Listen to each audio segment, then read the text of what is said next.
Welcome again to Mystics Outlook, joined tonight by Raymond Lyons, Cardell Dudley Jr., Wilson Tarpe Jr. The Washington Mystics, literally 2 nights ago, fell on the road to Indiana, 80, 89-77.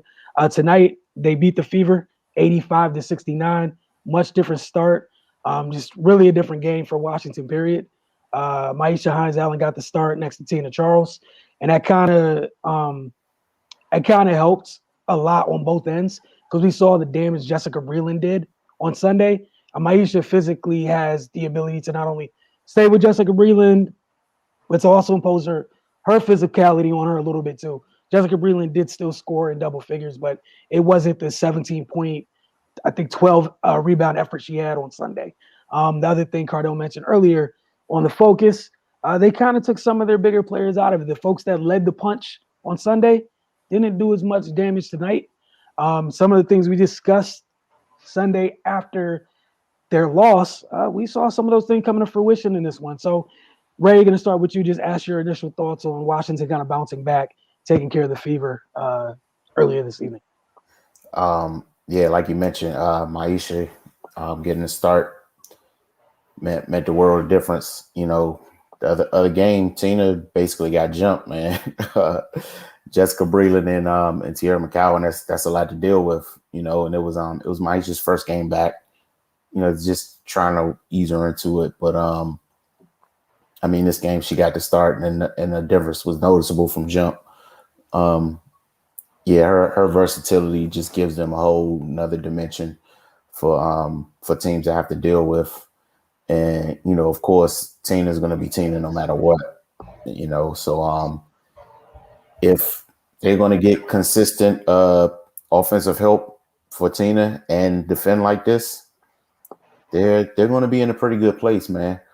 You know, they started off the game with much better energy. You know, I said earlier it was almost identical to the Liberty game, and you know that's the type of style they need to play right now. You know, especially with people still trying to work their way back. They don't have their full roster yet. Leading with their defense is going to help because it's going to get things rolling for them. It's going to get their blood flowing.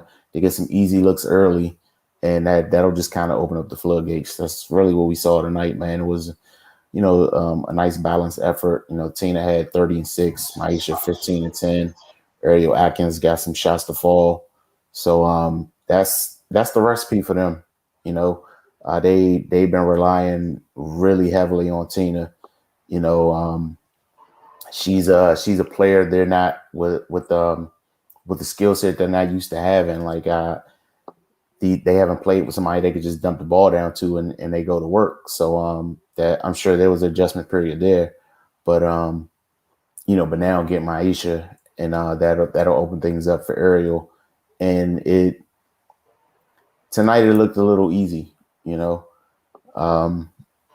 Of course, you know, we keep saying this is not 2019. You know, it's a different team. They're gonna have to play different. They're gonna have to win different. But yeah, tonight it was I think it was a good indication of, you know, what this team can be. You know, and then of course we're waiting for the big joker to drop, and when that comes, it's gonna be a whole another world of issues. So yeah, man, it was a good win. You know, glad to see them get one in the W column, and you know, yeah, just looking forward to the next one on Friday. Cardell? I mean, they cut the water off. You know, McCown and Mitchell. They cut their water off, and that sparked their offense. They just had to switch their style. That's why they kept saying throughout preseason and start of the season they're trying to figure out who they are. Right now, they got to be a grinding out team, which is good because later on in the season when Della coming, you can kind of open things up a little bit more. You know you can win multiple ways instead of one way. You know what I mean? So that's gonna help them long and you know down the road, especially in playoff battles where all right, we know how to grind it out. We done this before, so it ain't nothing new. So you know, adding Maisha into the starting lineup, adding more size, versatility, and toughness. You know what I mean? You're not gonna bully her and Tina down there. You know what I'm saying? It's just not gonna happen. So you're not even gonna bully one of them down there. So that took away the Fever's advantage of, you know, McCowan's and Breland, you know, with that. So Then you add in the skill factor. We obviously know Tina and Maisha are more skilled than both of them, so that's how you negate what they can bring. So you look tougher, or just as tough as with Indiana Fever front court is. You're more skilled. You got that advantage, and we all know the Mystics. I like Kelsey Mitchell and whatnot, but we all know the Mystics. They're proving their championship backcourt, so they have the advantage in the backcourt. Atkins got some shots to fall. She was a pest on Kelsey Mitchell today. Didn't let her get any daylight. And that was the game. I also felt like the Mystics hit threes and they took care of the ball, which is key. When they make shots, it's like anything. When you make shots, it feeds what you do on the other end. You get more excited, you get more amped. And the trick with the Mystics is until they got to maintain that energy on the defensive end, even when they're not hitting shots. And you can see how they kind of get flat and deflated a little bit, and other teams go on runs. But overall, I just felt like they did what they should do. They should have even did on Sunday. And I know it was Maisha first game, so that's why I ain't really trip off her. Everyone's human. You gotta get back in the flow. But you see it ain't take her long. Even for like I say the first quarter, she was kind of off in there. She was like 0-4. Then it clicked. And she finished with 15 to 10, 3 assists. And like I said with her, Tabal from day one said they've been trying to use her as a Draymond Green type role. Look, when you got a big that can bring the ball up the floor and facilitate, it causes matchup problems. It just does. The big got to find her in transition, and normally the big is running to the basket, so they just picking up the first person. Next thing you know, they got a guard who's just running through the paint and probably coming back out to the three-point line.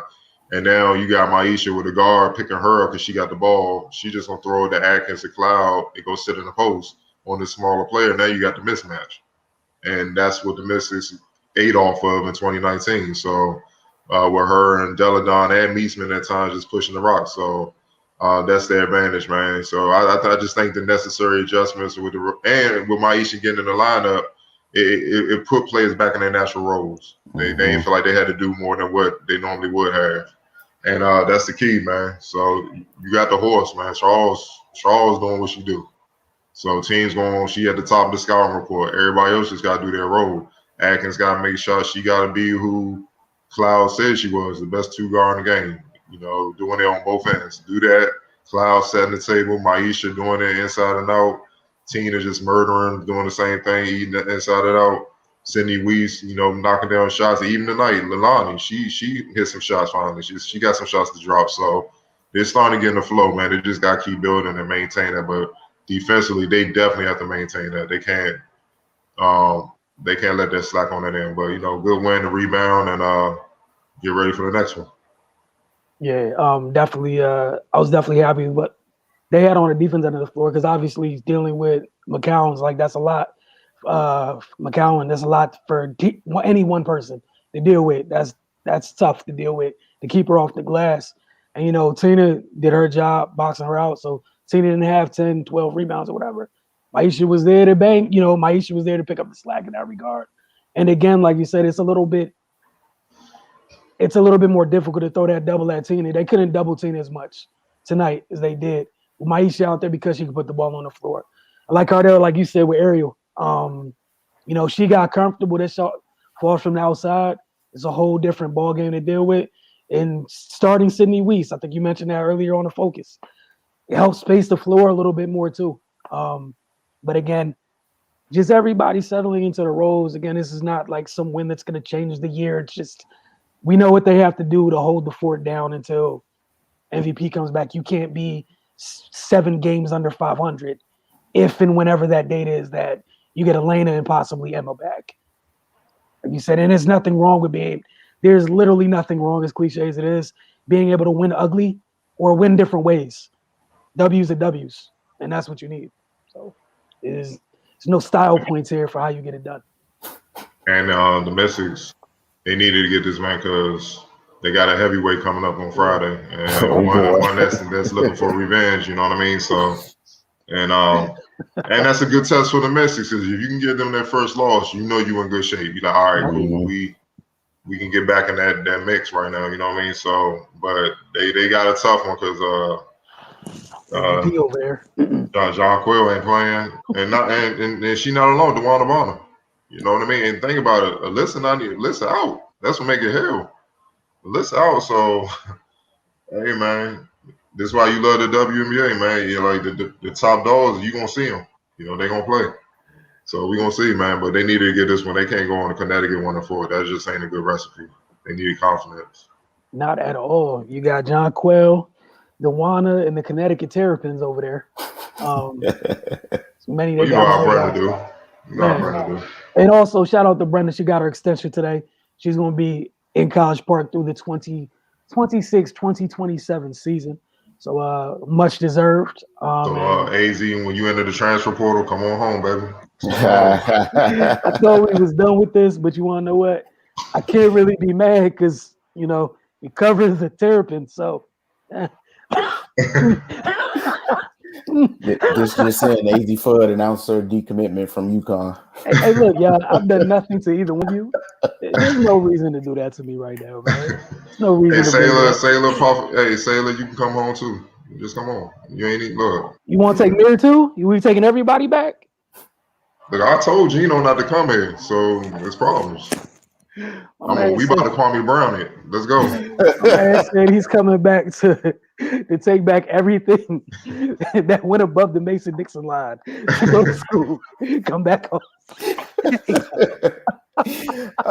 But before we get out of here, as always, a quick word from our folks over at Ooze and Us. As you guys can see, teriyaki salmon is the dish of the day. Get over there and try that marinated glaze and Chef O's sweet and tangy teriyaki sauce. Enjoy it with 2 sides for $19.45 or me only for $15.45. Again, oozeandeyes.com. It's really that simple. And we'll be back this week for Mystics Outlook because, as Cardell said, they got to deal with John Quell, Dewana, and them Terps over there in Connecticut who have yet to lose a game. And yeah, that's like you said, that's who lost the 2019 championship. You know they want every bit of this. They not only do they want to win, they want to destroy them. So Friday night should be fun, right? Gotta enjoy it. For Cardell, Ray, and myself, you guys have a great evening. See you guys soon.